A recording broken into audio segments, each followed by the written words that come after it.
Okay, thank you folks. Do you want a light on, Bob? You're in the dark. I'm in the dark, you want to see me? Do you want the light on?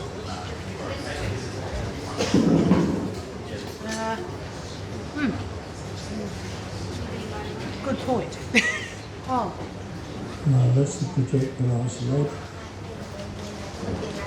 I'll go and look outside. With that works. No. We can see you, Bob. You can see him. We can see you. Yep, you can see enough. Okay. Let me declare our meeting for Monday, the 9th of March. What are we celebrating? We're celebrating the King's birthday. No, the Adelaide Cup Day at least this time. Yes. And in Victoria, they're celebrating Labor Day. So, there we go. We've had the public holiday. I declare this meeting open at 7:32. Yep, 7:32 on my clock. And for the benefit of the audience, the meeting is being recorded by video. And the other thing that I'm going to seek permission of people, as the night goes on, and we've got Stuart Anderson from Flowhive with us, who is going to stay behind after 9 o'clock, 9:30 for coffee and chat and a talk if people want to catch up with him on a one-to-one basis. And so there is the opportunity that photos may be taken. If anybody has any objection to any photos being taken, please indicate now. Yes, Trish. These were left behind last month. Do they belong to anyone? Aileen? I guess I should name that one, but I don't know. No. Right. Thanks, Trish.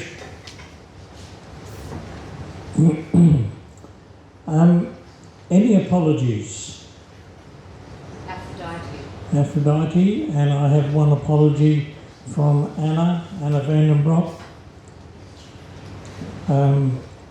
Yes, we do have a quorum with more than 40 people signed in. So that's taken care of our registration. I do ask that if, just out of courtesy, you either put your mobile phones onto silent or turn them off, whichever you find you're comfortable with. And having distributed the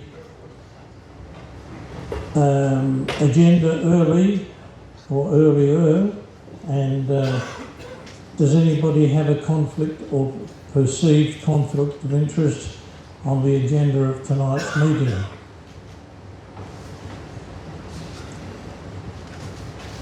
So we move into the situation of approval of previous meeting minutes, and those who were present at our February meeting would appreciate that the acceptance of the minutes of the 10th of November were subject to the removal of clause 7 from those minutes. The Management Committee has considered the minutes of the meeting of the 10th of November, and it is the intention that we put those minutes with the inclusion of paragraph 7 up for vote. So I ask that somebody would move a motion to accept the minutes of the 10th of November, please. Thank you, Susan. Somebody second? Thank you, John.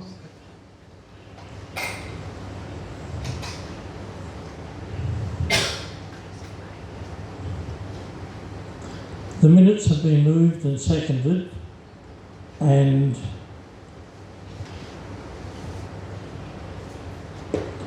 the minutes have been moved and seconded. Is there any discussion either for or against those minutes being accepted? Those in favour, would you like to indicate with a show of hands, please? Any against?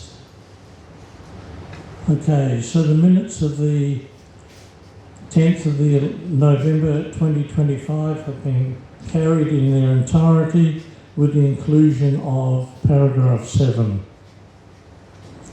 We now accept the minutes of February meeting, the 9th of February. They were sent out on Wednesday the 25th. Again, I ask that for somebody to move the acceptance of the minutes of the 9th of February. Somebody like to move that motion? Thank you, Jim. And a seconder? Thank you, Susan. Been seconded by Susan for the acceptance of the minutes of the 9th of February. Having been moved and seconded, the motion I can put. Is there anybody who wishes to speak against the minutes of the 9th of February or in favour? By show of hands, those in favour of accepting the minutes, please indicate. Thank you. Any against? The minutes of the 9th of February are carried. When the agenda was posted out, we also posted out profit and loss and balance sheets, and purely and simply on the basis that people are kept abreast of what the financials are. The profit and loss and the balance sheet as at the 31st of January 2026 was distributed. Anybody have any questions on those financials? Okay.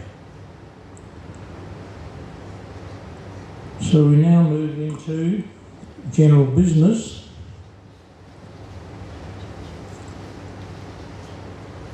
And we have the first motion for the evening is with respect to the purchase of a 10-frame Varroa heat controller. So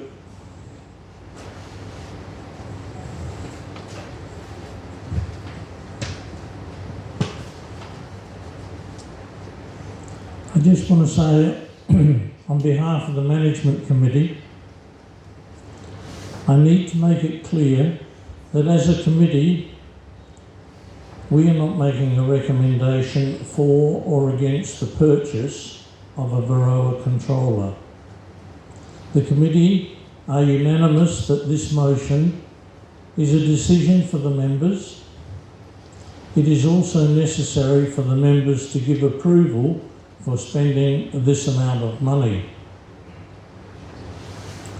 There are 4 provisional criteria that need to be in place before the purchase of the controller, of the Varroa controller.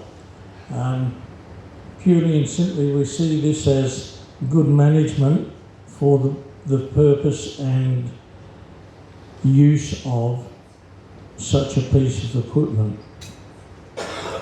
We have, as you are aware, we have a memorandum of understanding with the property owners at Selkar Avenue.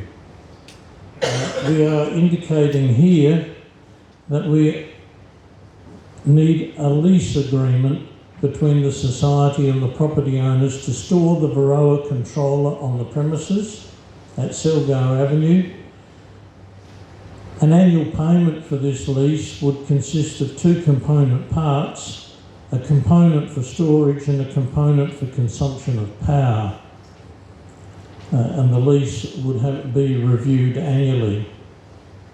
The second provision was that the Varroa controller needs to be listed on the society assets register at the time of delivery. Thirdly, the society will need to ensure that there is a contents insurance in place at the time of delivery. We do have 3 insurance policies in the name of the society, but we do not have an insurance policy for contents.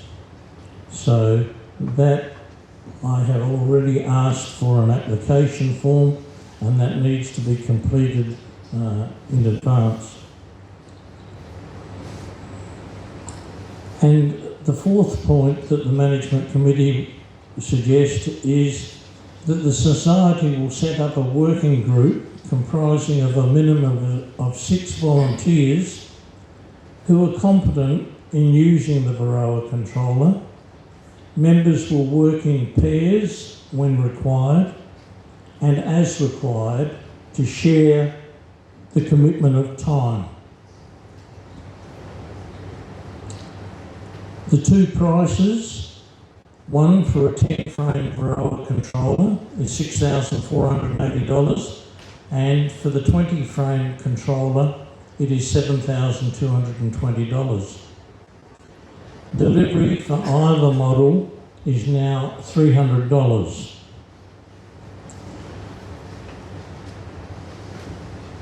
So I'm going to now put the motion and then open up for a little bit of discussion.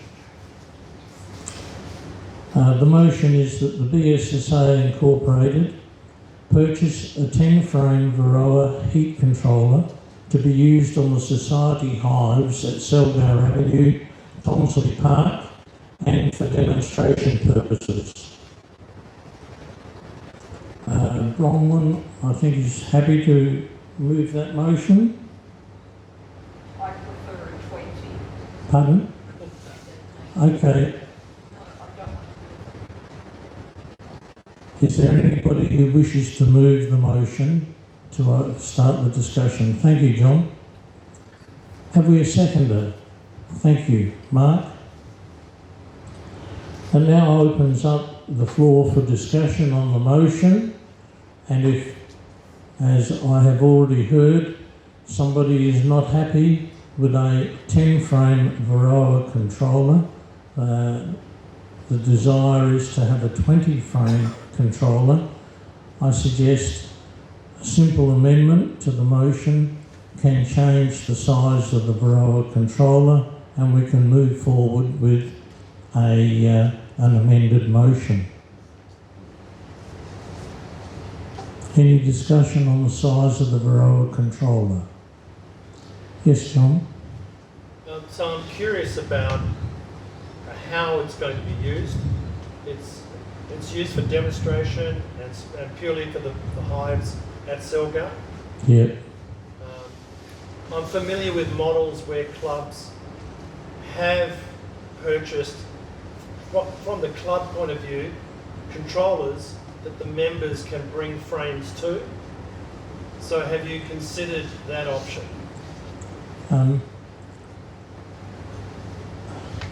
We don't know at this point in time what the time commitment is going to be once we are starting to treat Varroa.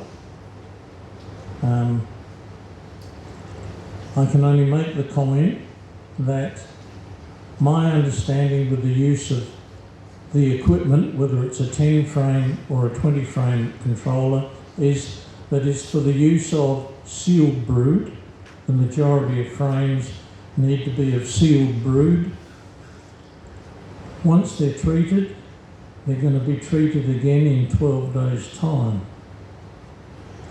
And that would more than likely take you very close to the 21st day or the 19th or 21st day when the cycle of hatching is there for the worker brood to hatch.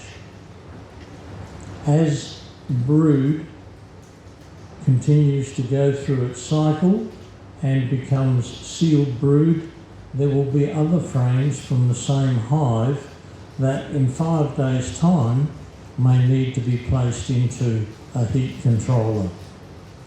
So at this point in time, we're hard pressed to know what the commitment of time is going to be once it is put in use for a number of something like 10 hives.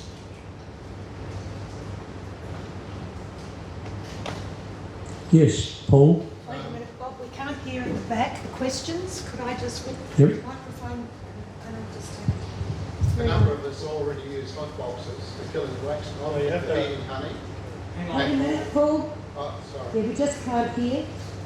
So, oh, no question here. Okay. At the moment, a lot of us use a few of us use hot boxes for killing wax moth, which you can either kill with heat or with freezing. You know, I mean, if you freeze, it's -7 degrees for about 5 hours. If you heat, you can do it that way, and you know, you can heat your honey to make it fluid. So, and Cookson's down at Port Adelaide, where I get all my electrical gear from. I just think, why don't people think about making their own? I mean, it just seems an exorbitant. Well, I won't say anything about the price, but that's my comment. Thank you, Paul. Whip it up. Oh, there's another question as well before you answer that one, Rob. Yes. Bob, Ollie here. You're the person who runs the apiary. Would you prefer 2 boxes as against 1? Two controllers.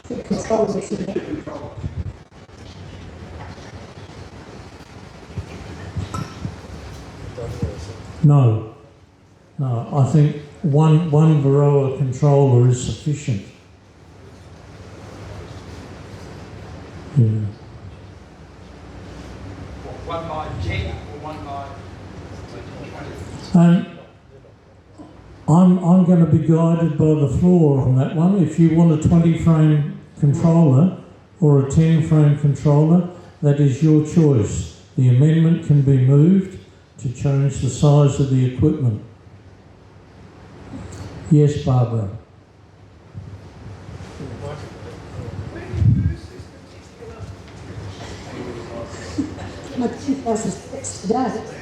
Yeah. Pardon me. When you use the controller, does it have to be full? No. It doesn't. Well, my view is that considering that the 20 is only marginally dearer than the 10, it seems a bit of a no-brainer.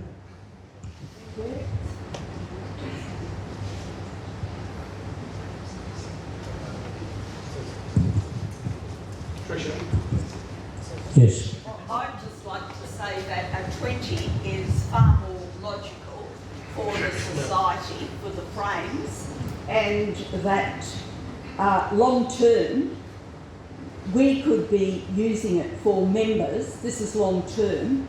Initially, we're going to be bombarded, and it's going to be extremely hectic for the first 12 months, but after that it will settle down. But for the people on the committee are not keen on that, but committees change from year to year, and a 20 frame is much more logical. We've got already Varroa not being affected by chemicals in New South Wales and Queensland. We need to think outside the box. Thank you. So I'd like to move the motion to move to a 20 frame, a 20 frame box. So you can put the motion there. So the amendment has been put that we change from a 10 frame to a 20 frame, and it has been moved that way. Somebody like to second that amendment? Thank you, Ollie. The amendment has been seconded, so now I will put the amendment, and the amendment purely is that we change from a 10 frame Varroa controller to a 20 frame Varroa controller.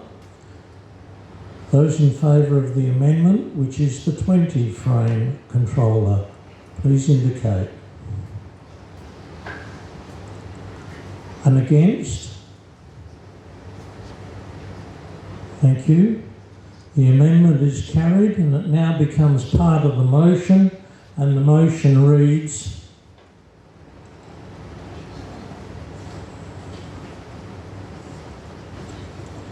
The motion is that the BSSA Incorporated purchase a 20-frame Varroa heat controller to be used on the society hives at Selgar Avenue, Tonsley Park, and for demonstration purposes. Any further discussion? Yes, John?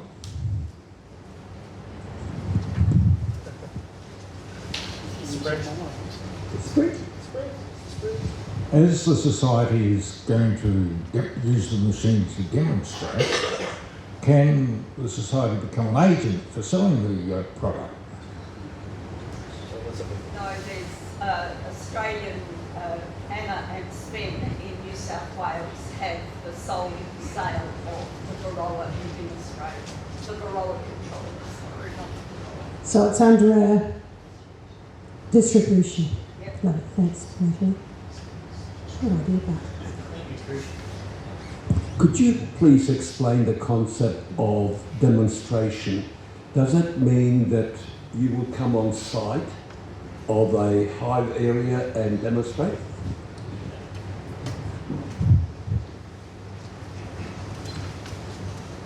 Okay, in answer to John Bill's question, no, we're not going to go down the pathway of being a reseller of the equipment for the liability and the responsibility that that would place on any committee.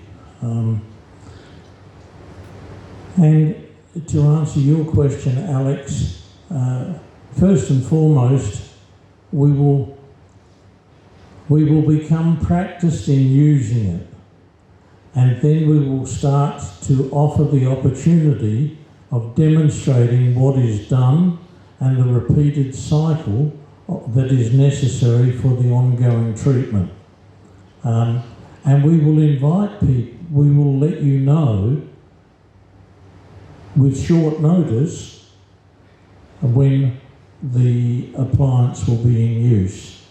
And the reason why I say with short notice is because we're not going to know exactly what a time schedule is going to look like at this point in time.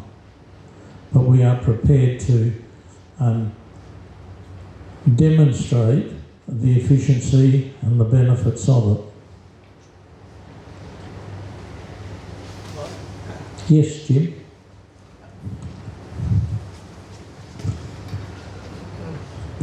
My question is, if you're going to have 6 volunteers to run this, who are going to be the 6 volunteers?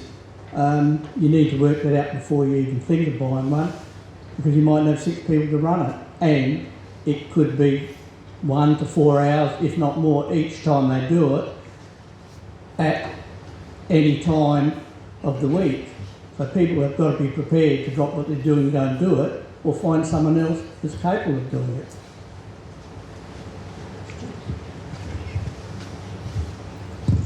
Bob, can I just get you to get an indication of how many people in the society already have one of these heat controllers? Are there very many?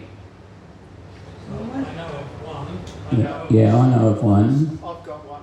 You've got one, there's 2, and I've heard of another one that has been, I mean tonight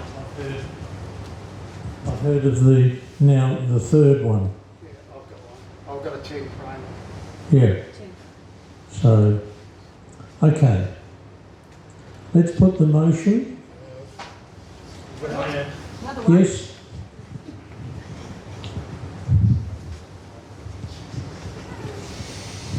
Yeah, I think it's early days yet with Varroa, and also treating Varroa using this method. And from what I've seen, I've read Randy Oliver's stuff on the web, it's a pretty fine line between harm to the bees and killing the Varroa. So my view is that we probably should wait for a little while until we sort of see how effective it is and what the problems might be, and then make a decision then.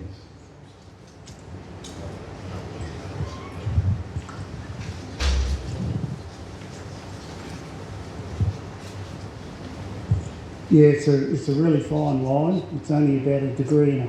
That's why you won't make a machine to do it.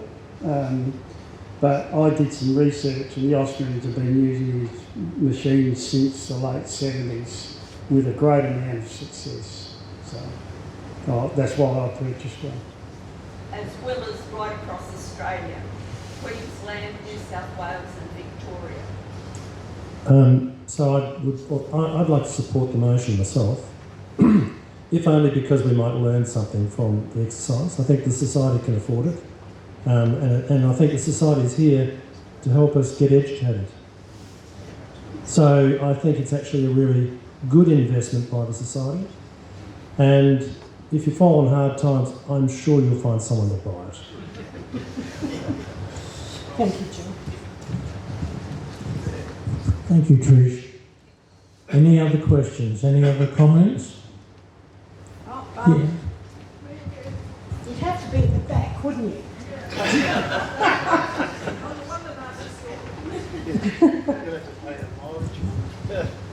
At some point, I gather initially it is just for the society's hives. Do you anticipate it at some point in the future being open for members to use?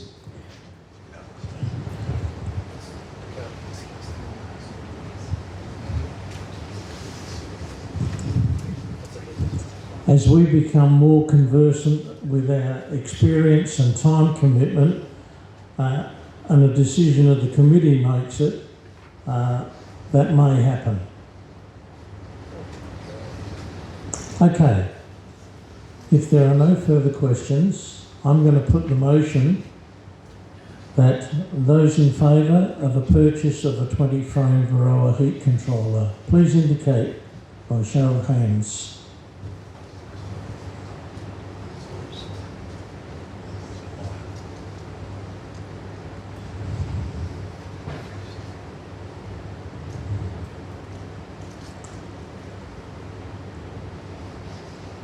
And against? The motion is carried. Thank you.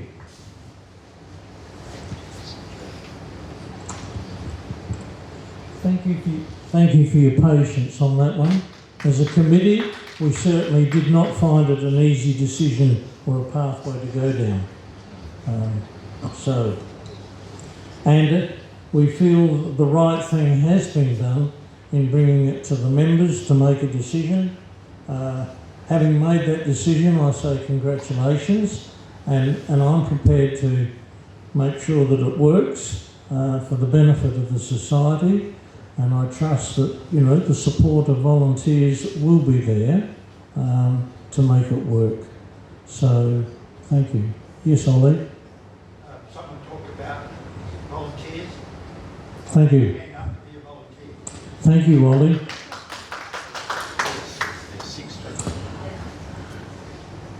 And I'm just going to finish off by saying, before we introduce Stu Anderson, if there is anybody within the society who wishes to volunteer their time and support and effort as a treasurer, we as a society are looking for a treasurer. So if anybody has the skills, whatever they may be, please speak to one of the committee members or come and speak to me, myself. Now, I know the gentleman is here in the audience. Stu, bring your coffee with you, Stu.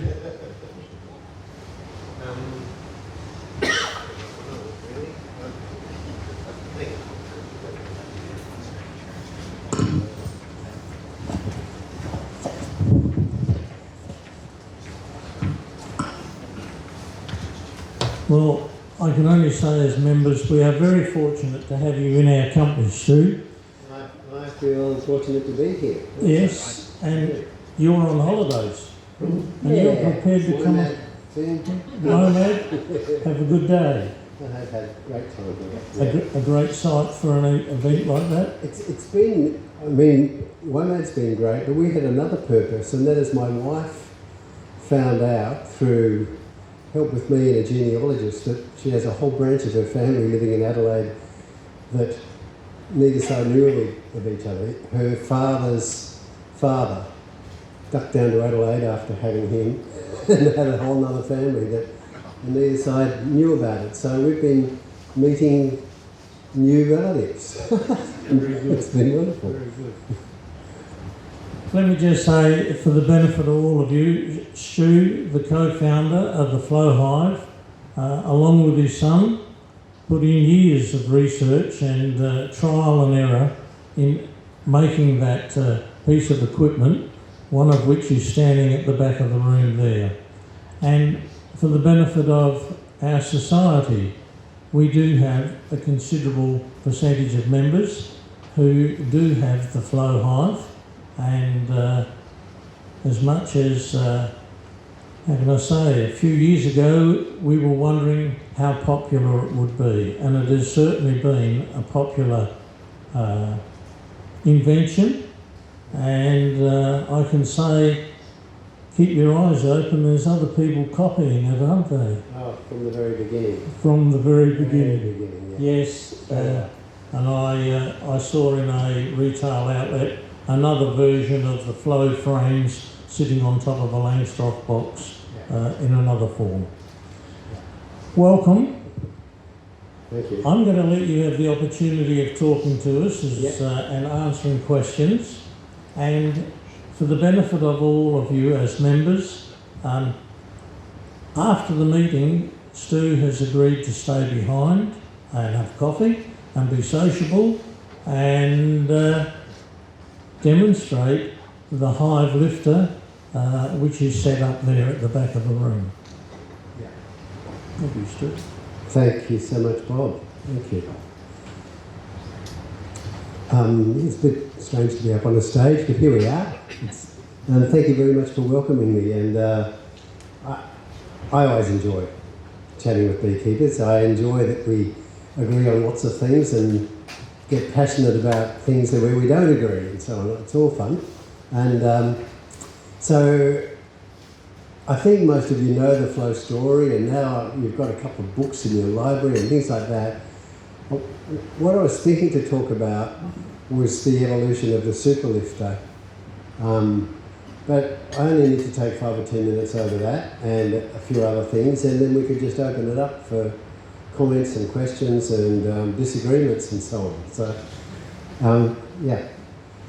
So you know the story of 11 years ago, pretty much, exactly, we did our crowdfunding campaign and raised way more money than was sane to kick off this invention.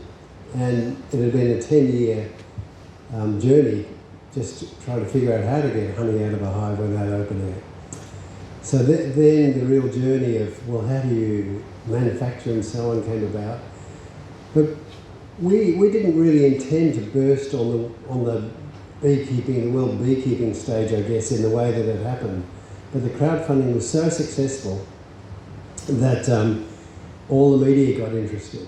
And you know, they weren't. I really wanted them to be interested in a great new invention. You know, Aussie invention, agricultural, in the great Aussie tradition of amazing inventing. You know, Australians, well, including the Aboriginals, have got a very proud history of invention and innovation. So I wanted the attention to be for that. But as soon as we started bringing in millions of dollars for this crowdfunding, that's when the attention came. And along with that attention and so on, were beekeepers in Australia and all over the world going, who the hell do they think they are, you know? And quite a few were grumpy at us and continue to be so. And the reason I'm smiling about that is because I got brought up in my early years in Melbourne, and my uncles are dairy farmers. So as a kid, I think I was even 5, I was stuck on a train and shot out to Lang Lang and would stay with my uncles, various ones. And they and their mates were a grumpy old bunch, so those dairy farmers. And so when I have a good old argument with a grumpy beekeeper, I feel at home. So it's all right. there were lots of, in the crazy crowdfunding time when Flow was brand new and, you know, we didn't know quite what was going to happen and certainly no one knew about us and so on. There was all these ideas about what was wrong with it and why it wouldn't work. Like for example, it'll cause chalk brood. And I thought, well, the brood section's just the same as any other hut. Why? Anyway, someone had that idea and they put it on the net and were vehement about it. Yeah, yep, it'll cause chalk brood. But there were lots of silly ideas. But there was one that Cedar and I, the son and I, shared, and that was a concern that we would make beekeeping look easy, we'd make it into a bit of a fad, and a lot of people would get bees and wouldn't look after them. And that's a shame. Well, that would be a shame. And so from the very beginning, we put educational material on our website and encouraged people to join clubs or hook up with local beekeepers to learn the craft, to learn how to do it, and learn how to do it for their particular area. We thought that was really important. And we put the general information about diseases and how to keep your hives healthy up on our website. But that wasn't sort of enough. It wasn't enough for us, and I don't think it was enough for the critics either. And so it seemed to me that we had two paths to go on, but both at the same time. One was more educational material, and the other was an easier way of getting to the brood, an easier way of accessing the brood to inspect it for us, American foul brood or the beetles or whatever, and now for Varroa. And so I think within the first year, which means that it's 9 or 10 years ago, I started making various designs of hives that allowed you to get to the brood more easily. The first type was copied from a guy, put it up on the net. I don't know if he'd actually made this thing, but it was a drawer. The brood was in a drawer, like a filing cabinet drawer, and you sort of pull it out, and there's all the frames, and really, really easy, Bob's your uncle. And but of course, you know, just a drawer like that doesn't work. The bees will propolise it up. You're sort of doing that sort of thing to pull the drawer out. So I had to make a little levered, of course you could lift it up with a hive tool and put some chocks under it, but I wanted to make little levers and lift the super up and then the drawer would slide out. I made dozens of different models. And the one thing that kept happening, that kept surprising me, no matter what model I used, was the bees were always cranky. I'd open them up, sure it would work, I would have the drawer out there, I could pull the frames out, all of that. But they were always cranky and it just took me way too long. I feel embarrassed about how long it took me to figure out why. Maybe some of you can twig, you know. Well, the reason why is because the guard bees are sitting at the entrance. And if all of the brood just behind them just disappears backwards, or indeed sometimes I had the whole box moving, and so the whole entrance moves backwards, well, they get very, very alarmed. And so instantly they're spreading that alarm through the hive, as you know they can do with the pheromones. And so it didn't matter, with this drawer hive idea, it wouldn't matter with any design. If you're going to move the brood box like that, you're going to set the guards screaming to the turrets, there's an attack, or whatever, you know. So that had to abandon the drawer hive after a couple of years of, you know, playing around making different models. Cedar and I had a friend, academic, working at Southern Cross University. He was specialising in the way beekeeping can be used to lift people out of poverty in third world countries. But he had 40 hives of his own, and he just screwed a couple of hinges to the sides of his hives. He got sick of lifting. He'd screwed a couple of hinges, dumped a pile of bricks beside it, and so if the entrance of the hive's here and I'm at the back, he would just flip it over to the side. And of course, when you do that, if you've just got fresh nectar in there, that'll spill out, but if it's honey in uncut frames, it'll probably stay there. He didn't care about that, just made it easier for him. He was getting on. And so we took that idea and thought, well, what if we tipped it over backward, tipped it over so the frames stayed vertical, they didn't flop onto their side. And that's what we worked on year after year, and what's resulted in the superlifter. And again, we went through so many different models. I'd thought a year or so into that it would be great if we can make it so you don't need to use your hive tool to crack it. Maybe we can just, I was thinking of mimicking the hive tool. Well, we need to just jam a wedge in, so I had a big lever and a wedge, sort of sliding wedge on the handles of this sort of lifter, wheelbarrow type looking lifter, and I could move the handle and it drove the wedge in sort of, but the whole thing looked like a medieval torture bit of gear, So anyway, I'm just trying to describe sort of some of the processes we went through and the superlifter was an incredibly frustrating thing to invent, really, because I think for the 3 years previous to now,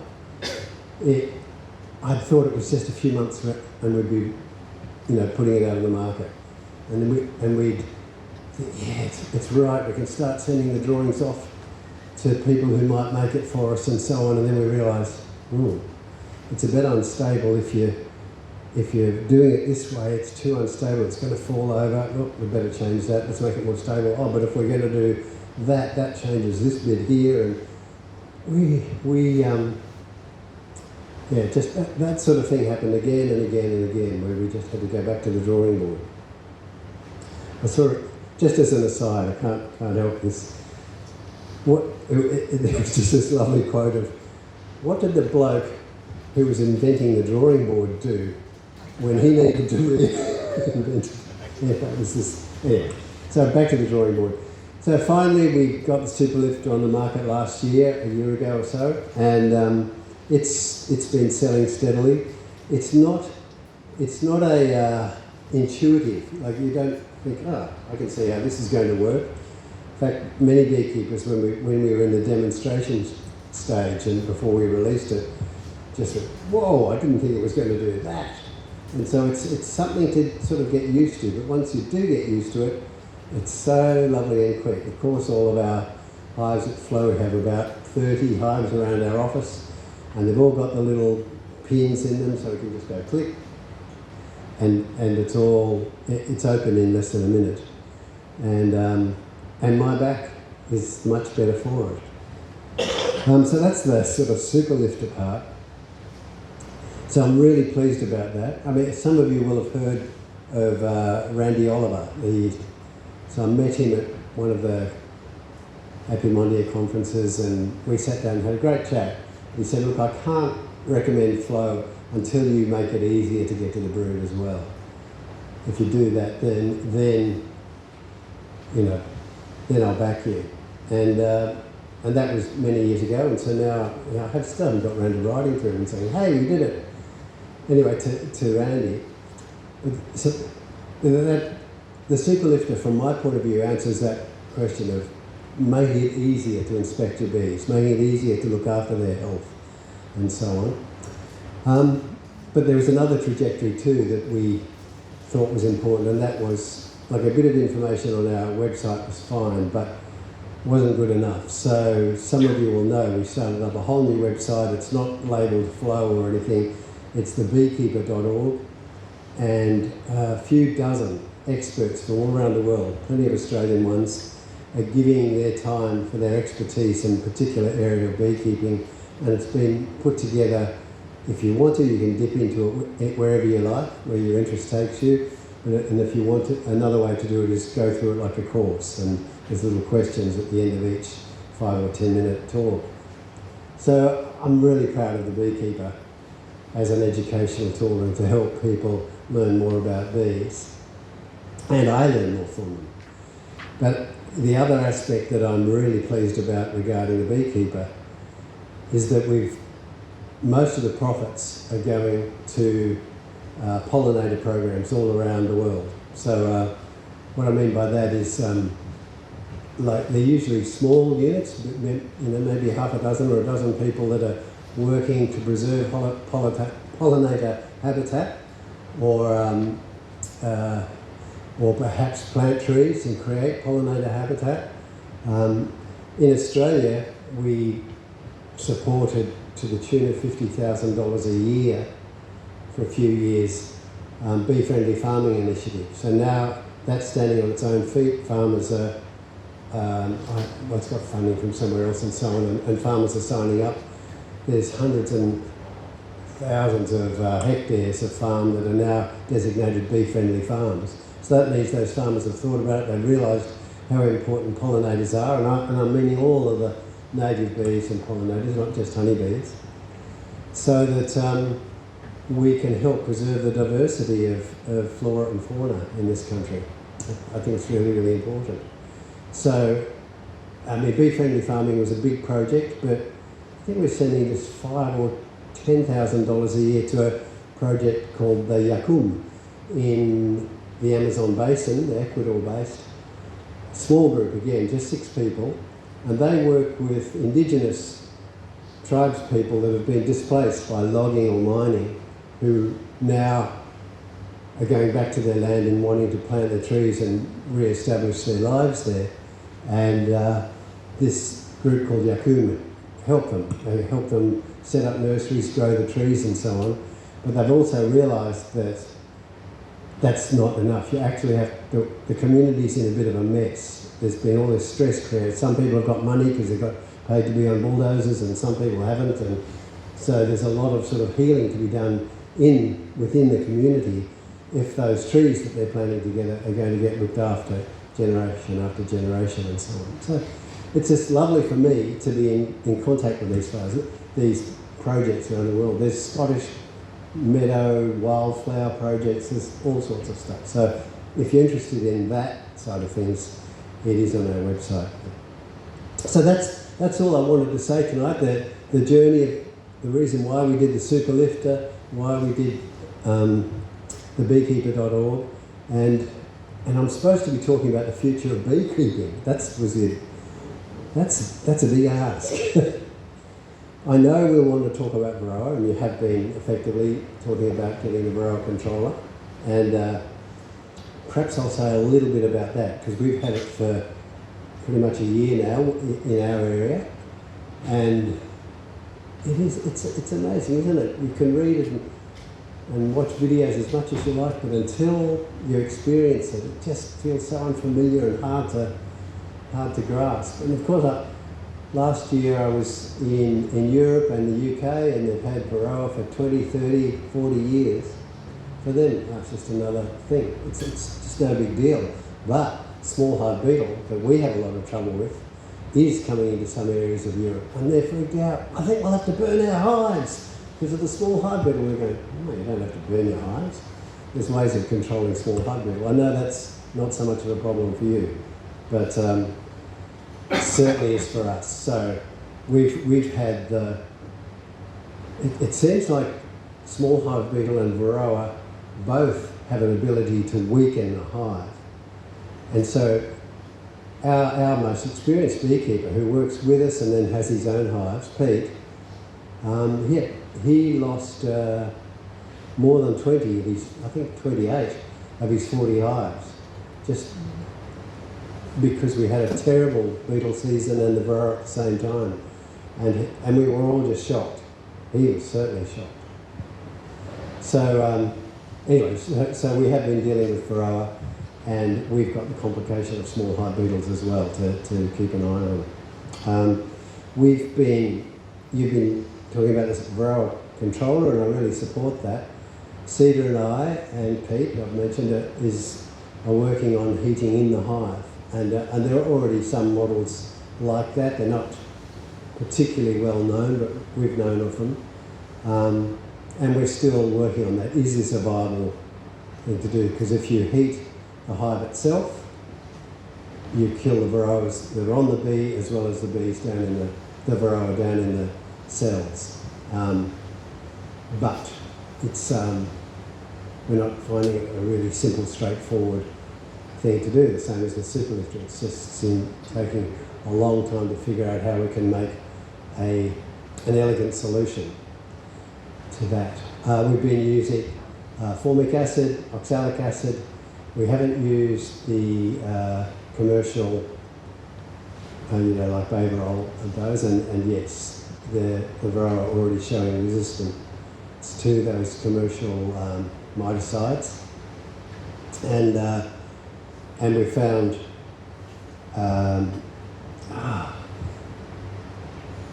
we're still learning. I think is where we're at, and I think we formic acid we started with, and we went off that because we were losing some queens, and now we're back with it, knowing a little bit more about how to apply it and be careful with it. So that's what we're playing with at the moment.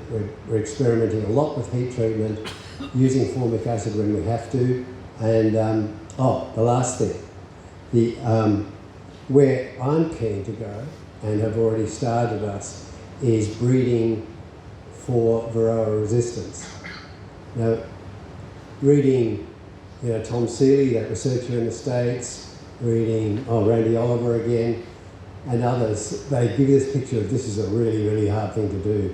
You need hundreds of acres and your hives need to be 50 metres apart and But I've got a book up the back by a fellow called Steve Riley, who didn't invent this himself, but he worked with his bee club about this size in southern England, and they've figured out a way to what to look for in order to assess whether a hive is Varroa resistant and to breed from that hive. And he very much encourages doing your own local breeding. He doesn't think you'll diminish your gene pool at all doing that.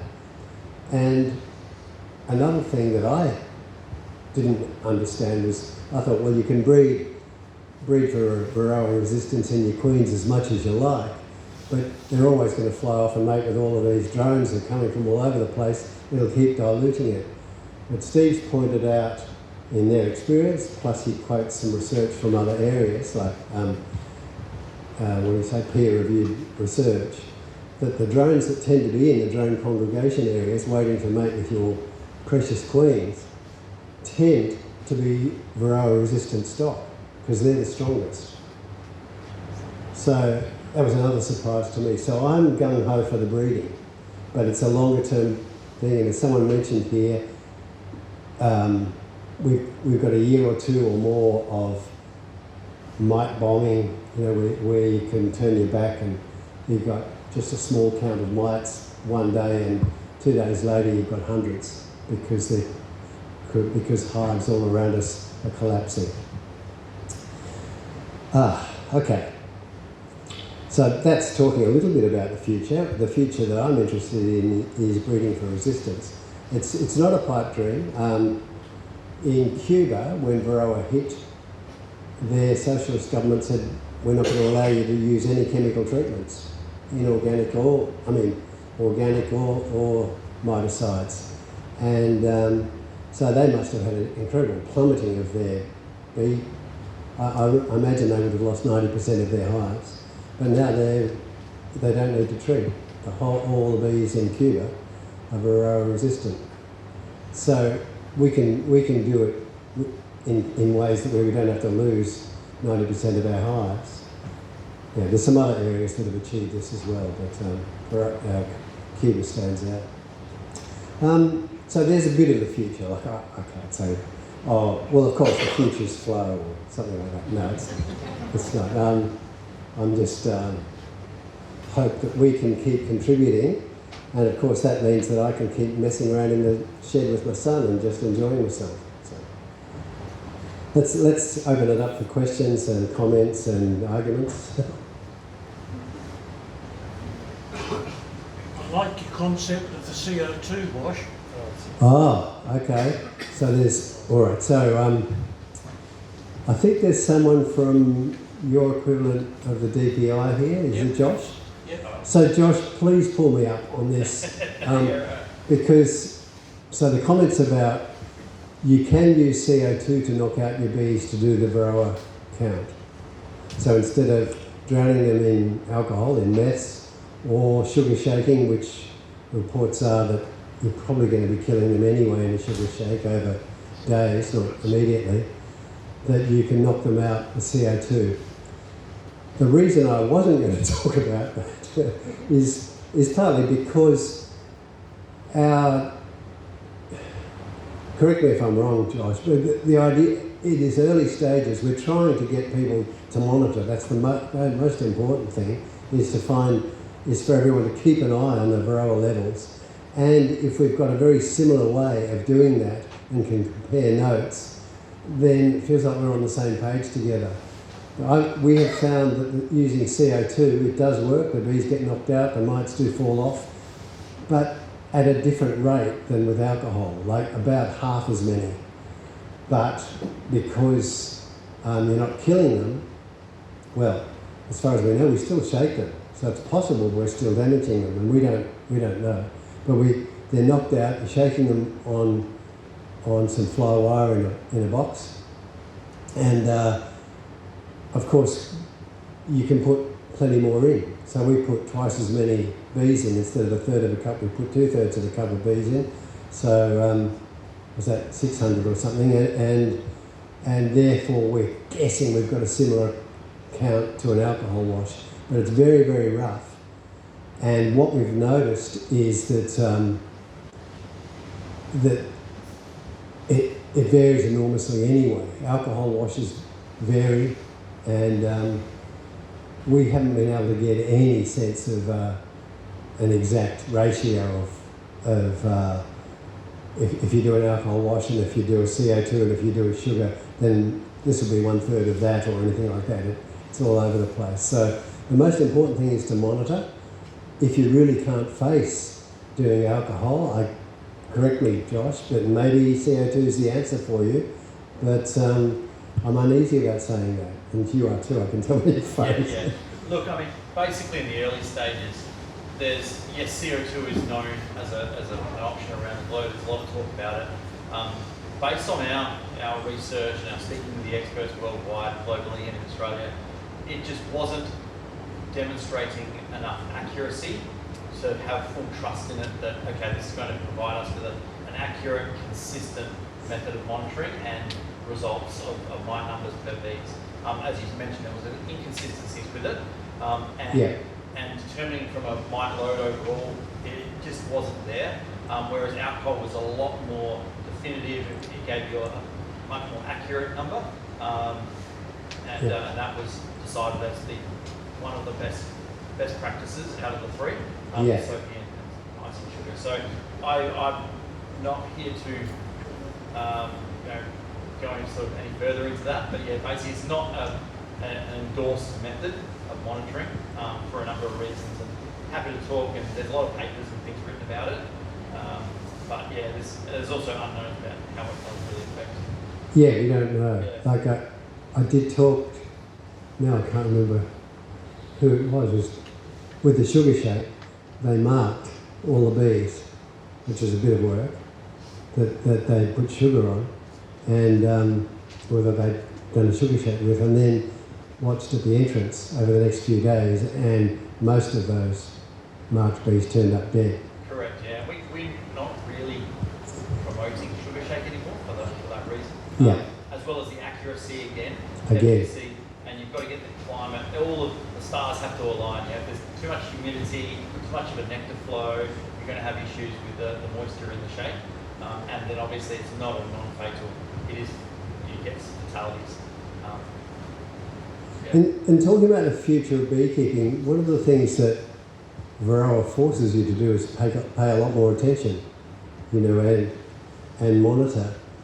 And one thing I didn't know before reading, or didn't think about before reading that Steve Riley's book, was that if your bees, if you're in a build-up phase, the queen's just laying her couple of thousand eggs a day, really going for it, then the mites are going to be dropping off the bees.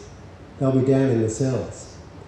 And therefore, you're going to get a much lower mite reading, alcohol or CO2 or whatever you do, at that phase. So you need to assess your mite load, what you find out from using the alcohol wash or whatever, based on what's happening for your bees. If they're all out foraging, if it's a foraging time, then that affects the count as well. They're more likely to be more Varroa around when they're really out there. well, that also relates to when they're using the hygienic actions for killing off the varroa inside the hive. So it's a whole other discussion. Maybe I won't go into that. Yeah, so thanks for that question about CO2. You dropped me in the hot oil. You handled it well. Yeah. John, I'll just take your... Yeah. Unfortunately, there's only one microphone.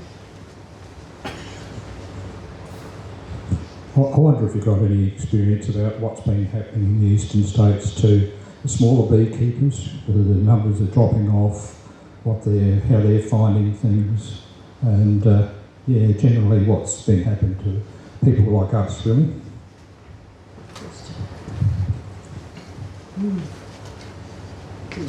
Well, as I said, for us, the small hive beetle is just making it so much worse, and so that's been incredibly disillusioning for, well, any beekeepers, but particularly just got one or two hives and they both go, mate, you haven't had much experience with small hive beetle. The beetles lay their little larvae and they crawl right through the brood and the honey and they slime it out. And it's horrible. So all you're left with is a slimy mess and no bees, dead bees, and the rest absconded. So it's very disheartening, very upsetting. And so some people have given up. But from my point of view, I think it's beekeepers that are looking after their bees and keeping an eye on things are more important than ever. Because just outside my place, there's a orange jasmine tree. I don't know if you know that one, but 2 or 3 times a year it'll get covered in these beautiful jasmine orangey flowers. And previous to this year, you could hear the hum from nearly a block away. Probably exaggerating there, but you certainly could hear it all around. For 10 or 20 metres, you could hear the buzzing. And it was just covered in bees, native bees as well, sugarbag bees, as well as honeybees. And now you just see the sugarbag bees, you're not seeing honeybees. The last time it flowered, and on the last 2 times. So, in terms of pollination, or even just our home veggie patches and the trees and flowers around us, it's so important that beekeepers get on top of this and do care for their hives and keep pollination happening in their particular area.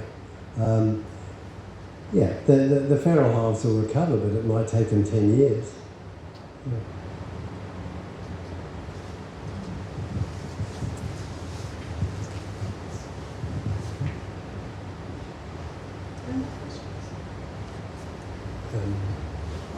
On again. Here we go. Thanks, Stu. I'm thinking of cross-pollination of your lifter with hives other than flow hives.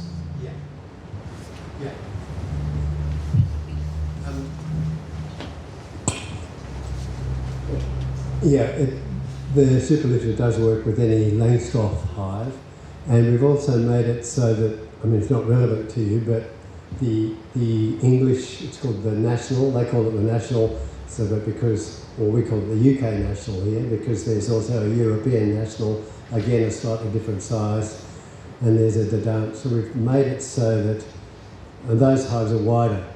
So it's wide enough, easily wide enough for a 10 frame length, and it will stretch another 50 mil to accommodate, if you happen to have an English UK National, you're mad. So yes, it's made to be adaptable. But of course the placement of those load point screws, the screws that you have to put in there and then just stay in their hive, is critical. And so what I've noticed, I've tried them even on styrofoam hives, sort of successfully. Well, that's another story really, but I've done it. But I've realised that the styrofoam hives that I bought, they're Australian ones, were just 5 mil shorter than a standard lane. I don't know why. And that meant that the placement of the screw was even more critical, because so it has to be exactly halfway between top and bottom. So you don't need to worry about the height anymore, it's just exactly halfway, and 9mm centre in, roughly 9, but at exactly halfway, yeah. So, and then it'll work, yeah, with other hives. Yeah, I mean, we've showed that to ourselves, but that is the common misconception. Oh, it only works with flow hives, and we've tried to back that, but yeah. So thanks for that question. Yeah. Do you want this? Okay, let's talk from the middle. Just wondering about the uptake of flow hive around the world in terms of its ability to bring people to beekeeping that perhaps wouldn't have done it before. Did you see any patterns around the world? Well, that's a lovely question about the uptake. This was, when we, Cedar and I, were initially developing the flow frames, we hadn't even thought much about the amateur, backyard beekeeper market. We were thinking this is the Aussie commercial beekeepers and will help them compete with countries where their labour's cheaper. I mean, we had no idea then how much it would cost to make these things, and we were completely wrong. And we also hadn't, at that stage, decided to make a really pretty little hive, and that was sort of accidental that we did that. And of course, when we think about it now, of course, people, if they want a beehive in their garden and they've been putting all this care and effort, they don't want the sort of beehives that I grew up with, just half-painted, daggy-looking things. They want something beautiful, and it just, these were accidental. But about half the people that buy a flow hive are new to beekeeping. I mean, haven't kept bees themselves. That they may have had, a relative or a friend keeping bees, or they may not have. And half have already kept bees. So, and we've sold, I think we have something like now 170,000 customers around the world, something like that. I might have that wrong. I don't know how old that figure is. So I guess you could say, 80 or 90,000 people have been introduced to beekeeping because the flow hive has got them excited somehow. And I'm very pleased about that. It was one of the reasons that I thought, yeah, this is worth doing, because maybe it'll encourage people to keep bees. And because I think beekeeping is not very important in itself and just such a rewarding thing to do, but it's also a window into our interdependence. We need the bees, and of course all the different sorts of bees. And as you get into beekeeping and watching the seasons and the flowers and getting the sense of both the extraordinary beauty and the sort of couldn't carelessness of nature when there's a dearth. Nature makes a dearth and bees die or whatever. So to get you in touch with all of that is just a wonderful thing. I'm hoping that how would it be? So all these little 5-year-olds can crowd around a beehive now and get the honey and start to get interest. I'm hoping there'll be this little blossoming of entomologists coming through in about 10 or 15 years' time. I'm completely starry-eyed about that. I am pleased, and actually in the period when we were inventing, we were hearing stories that bee clubs around the world were decreasing in numbers. They tended to be older, old farts like me, and not many new people coming in. So I'm really pleased that that's changed, and flow is possible. Has had a part in that. Yeah. There's a couple of questions. Okay.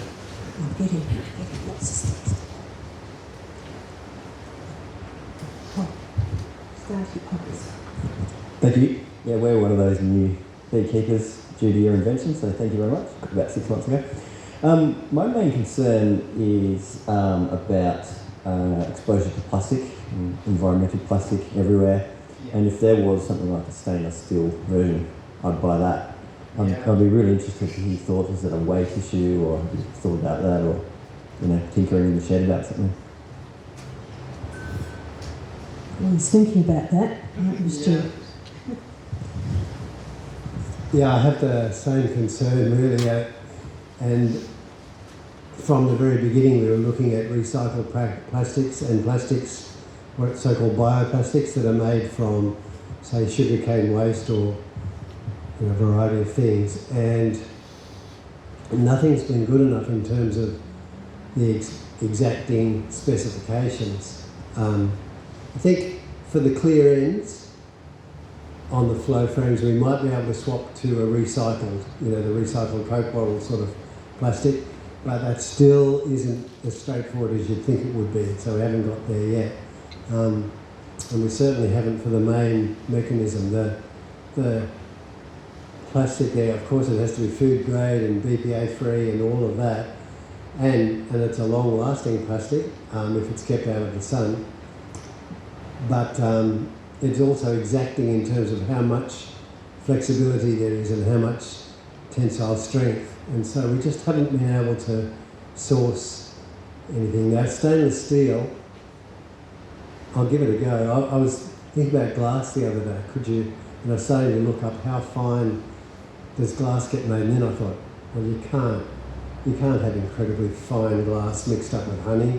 I mean, we've all broken a honey jar, and the honey's wasted. You can't have glass splinters. So that was the end of that idea. And stainless steel, maybe. I mean, I'm not sure about you. I think I can taste stainless steel. When there's honey in stainless steel, I don't know. Beer is made in stainless steel. Yeah, that's true. Anyway, I doubt we can do it, and I doubt if we could, well, I guess you must be able to make them out of stainless steel, but I doubt that would cost any less than $500 a frame or something like that, like for one. Anyway, we'll keep trying, and the only thing I can say in a fairly weak defence is that it's long-lasting plastic. It's designed to last for, we've still got original flow frames still performing well in hives. So that's at least 10 years old. And if they're not in the sun, then that plastic won't degrade. And meanwhile, the paint that's around on these walls, everything's plastic everywhere. Yeah.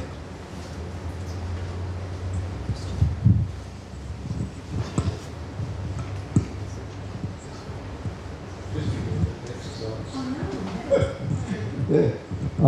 I'm interested in the comment about how your intended market was for commercial beekeepers.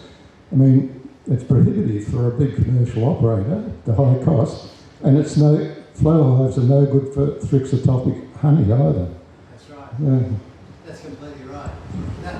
What I'm saying is that was before we knew anything about what it cost to manufacture. And so that was in the early stages when we were just, we realised we could do it, but we had no idea how it was going to get manufactured or what it would cost or anything like that. So there's only, commercially, there's quite a few around the world, and in Australia, commercial, but they've got 40 or 50 hives, and they've decided to go with flow hives because they can get that monofloral honey directly from one frame at a time, and so that's worked for them. But most Aussie commercials, quite a few thousand hives. It's just a no-go. Yeah. Stu, It's like this. is the guts of the I know flow. you. With the flow hive, and you've got your old hives at home and so forth. Yeah. The brood box, can you just buy the bit with the honey extraction part and use everything else of your own? Yeah.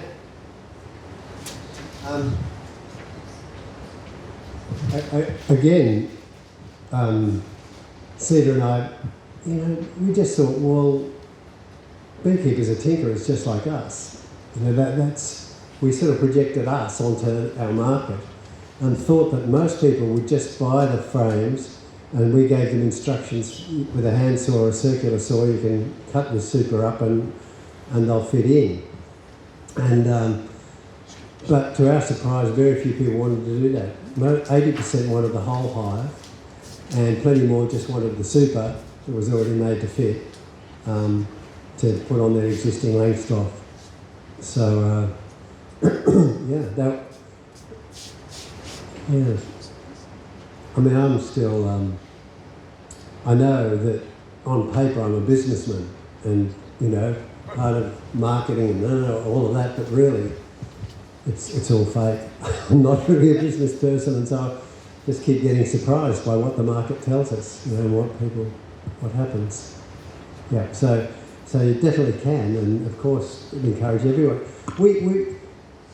I'm sure Department of DPI in New South Wales wouldn't approve of this, but I'm still looking forward to someday when someone says, I had some bees in a hollow of this big tree, so I shoved a few flow frames in, and now I can just get a honey straight out of my tree, or out of my cavity, my wall. Something like that. I'd love to see it. I don't know if I really answered your question. So how do you know when to tap it? So how do you know? It's the same. How do you know when to tap it is the same as for any beekeepers. I mean, I still like just feeling the weight and feeling how much honey's there. If we encourage new bees to pull flat frames out and give them a shake, and if their boots get splashed, then they're not ready yet. That sort of thing. Making sense? Like if the honey isn't right, the nectar will just splash on the ground and it's not ready. And that's what we used to do. And the general understanding is if 90% of your comb, well, maybe it's different in South Australia, 90% of your honeycomb is capped, then you can harvest.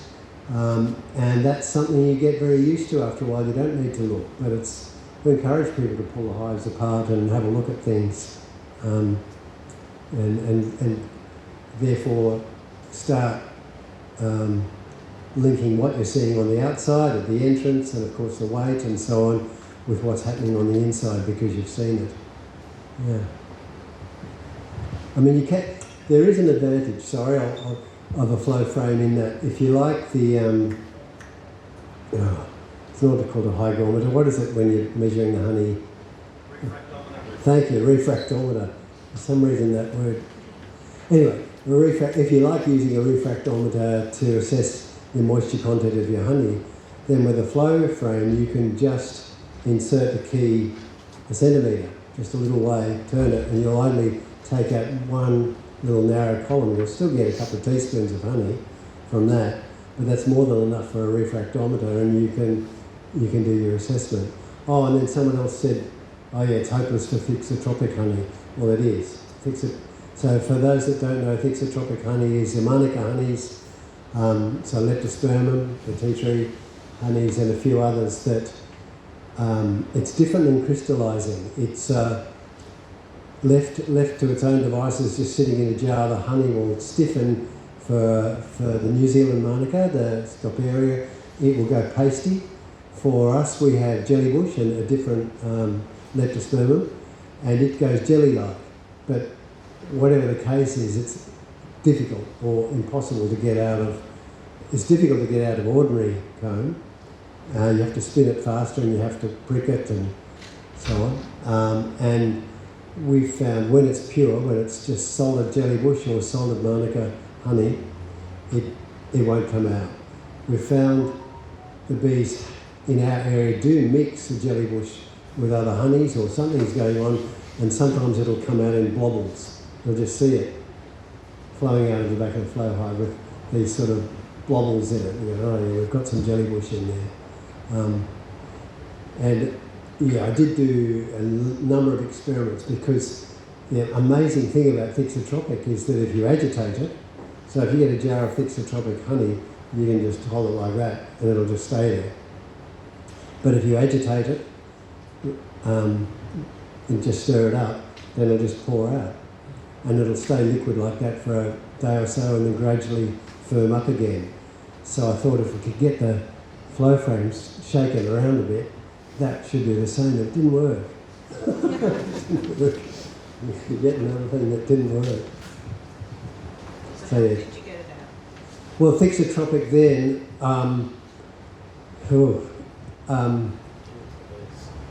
we gave up for a while. We left a whole lot in the freezer, and because so you can heat it, you can. Flow frames don't fit in a spinner very well. We found, they're slightly bigger.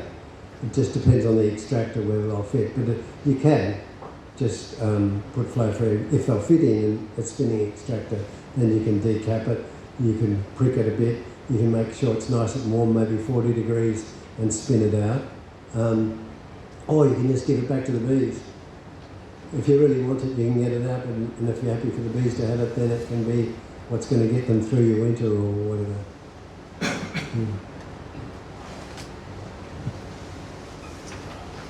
Whoa. Look at this. Look at this. You should have had this at Walnut. I was hungry. It's about May last year when Stu was here on the video. Yeah. But in real life, you do give us a excellent presentation. Thank you.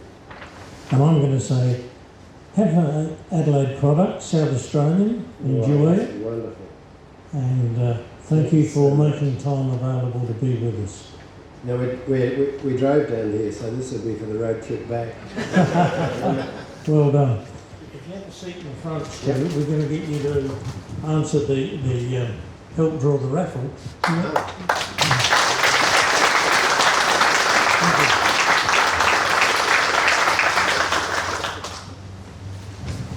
Thank you, Bob, and thank you so very much, Stu, and for the talks and for the questions that we had as well. I'm here to do strictly beekeeping, which was going to give a little bit of time, but I actually don't think I really need to tell you most of this because hopefully it's all quite straightforward. It's about what to do beekeeping when it's hot. And I do appreciate that we're now in autumn, and certainly some of my plants and that are behaving like it's autumn. But I can remember being at WOMAD one year when Writers' Week started quite cool, and by the time we got to WOMAD it was in the 40s, so it does still hover around. What you have to remember and think about when it is hot, and certainly get ready for next summer. Some of the basic things which, as I said, I think you should understand. Under the Livestock Act, it's a requirement to supply water, so obviously we all need water. And you have to have a fresh source of water, but don't forget that they might go through, you might actually see bees drinking out of your water source, so think about how you supply that. When it rains, obviously they'll drink off a leaf, but under the Livestock Act, which beekeeping comes under, you have to supply a water source. Think about where you're going to place, the position you're going to place your hives in. Try and think about how hot it gets and where you are, and if there's shade, if there's shade all the time, whether there's shade part of the time. So think about the location and what's around, and whether you can again put a water out.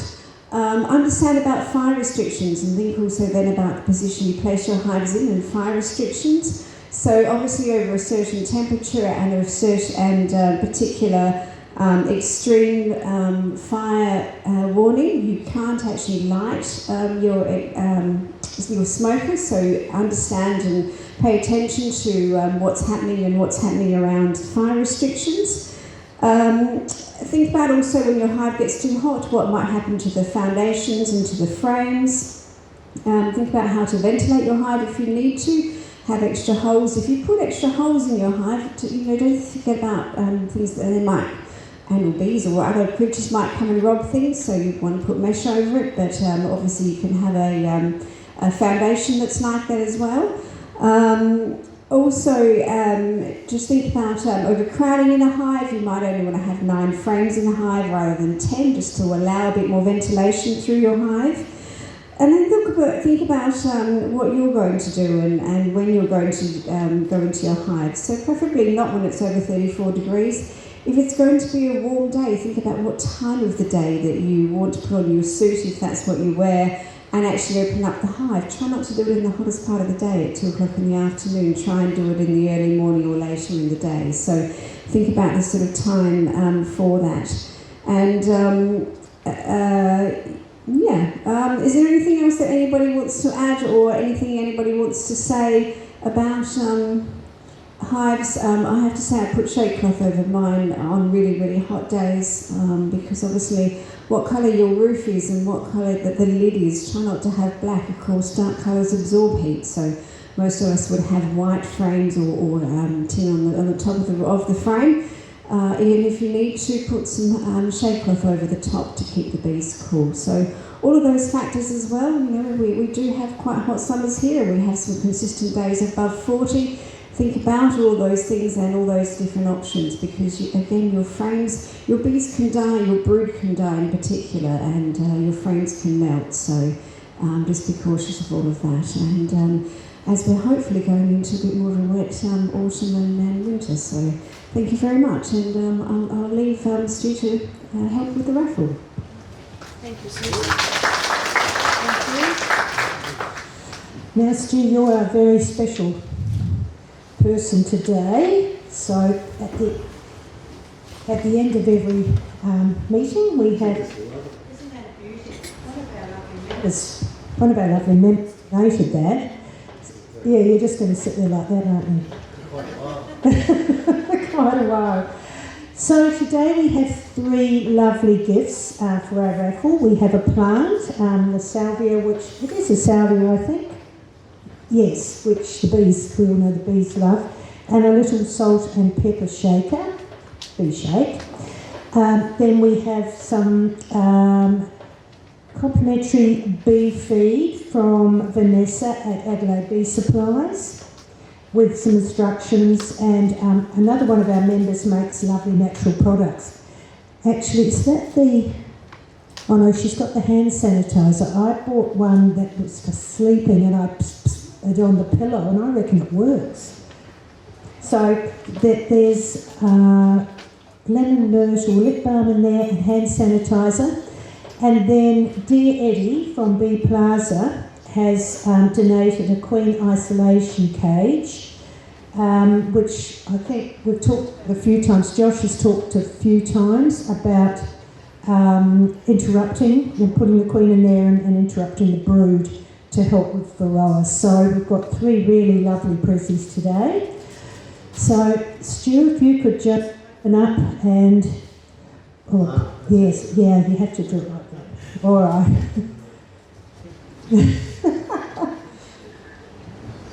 Oh, thank you. So we've got Sue, Sue. Oh, Nico, oh, fantastic. P13 blue. Well done, Sue. She's happy. She happens to be a good friend of mine. Oh, no. Oh, that's fantastic. 13. Lovely. Thank you. Wonderful. Well done. Oh, she's going for the plant. And she's got the little salt and pepper bee shakers too. Thank you. There we go. Thank you, Sue. All right, Stu. Off we go again. I'll see if I can get Kim there. Oh, thank you. John. John Patterson, are you yellow M4? Yes. He just has JP. So we know you now, I think. Thank you. Yes, I thought you might have to have that one. That's fantastic. You were hoping, weren't you? You're welcome. And one more, please, Jim. Doing really well so far. Thank you. Amanda Rossi, M10 yellow. So plenty of food to feed the bees through the winter. Oh, yes. There we go. Well done. Okay, thank you. Thank you. You want to finish off, Bob? You want to finish off? Thank you. Thank you. Well, you've just won yourself 3 friends, Stu. Okay, thank you for drawing the raffle for us tonight. Let me just finish off our meeting with a couple of comments. Our next meeting is April the 13th here. Our next field day at Selgar Avenue this Saturday, the 14th of March. And please be advised, 1 p.m. start, not 10 a.m. We went to the 10 a.m. start during summer so that we might miss the heat of the day. We are now in autumn, and you watch, we might have a 32-degree day on Saturday at 1 p.m. But nevertheless, 1 p.m. it is Saturday the 14th. And some of you may be interested, a little bit of gossip here. As I was reading the Yankalilla jargon, one of our friends took not quite front page honours. Sue Speck, our past librarian, was named 2026 Citizen of the Year by the Yankalilla District Council for her long-standing and wide-ranging volunteer service in the local community. She's most known as President of the Yankalilla and District Historical Society. So some of you may be interested to know that Sue has received an award on her own home territory. And just to finish off, one of the other things that we can plug for our society is the very fact that we are an affiliate of Flow, and as part of that Flow Club program, members of the society receive an exclusive 8% discount on flow hives, frames and supers, and every referred purchase earns the BSSA a 10% store credit. And we have a credit at this point in time which we are thinking seriously about how can we spend it. So I want to say thank you for your participation tonight. It's been an enjoyable meeting. Please stay around.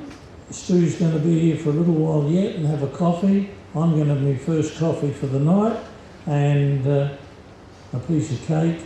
So if you have to go, please do so. But thank you for being part of tonight's meeting. Thank you. Cheers. Cheers and cheers.